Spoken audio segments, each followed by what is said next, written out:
எப்படிமா இருக்க? நல்லா இருக்க. வீட்டில் தான் இருக்கான், கொஞ்சம் கட்டிகிட்டு இருக்காங்க. 2 மாதத்தில் முடிச்சிருக்குறாங்க. எட்டி போய் வந்துட்டு போனியா? சரிம்மா. எப்படி போயிட்டுருக்கு உனக்கு வேலை? நல்லா போயிட்டுருக்கு. எங்கே தங்கியிருக்கம்மா? இங்கே ஹாஸ்டல்லையா? சரி சரி, வசதியாக இருக்கா? சரிம்மா, சந்தோஷமா. உங்கள் அப்பா அம்மா தான் பார்த்து பேசிகிட்டு இருக்கேன்.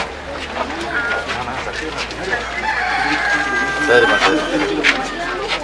வந்து நான் சென்னை வந்து பார்க்குறேம்மா உன்னை. வச்சுட்டுமா? நன்றி.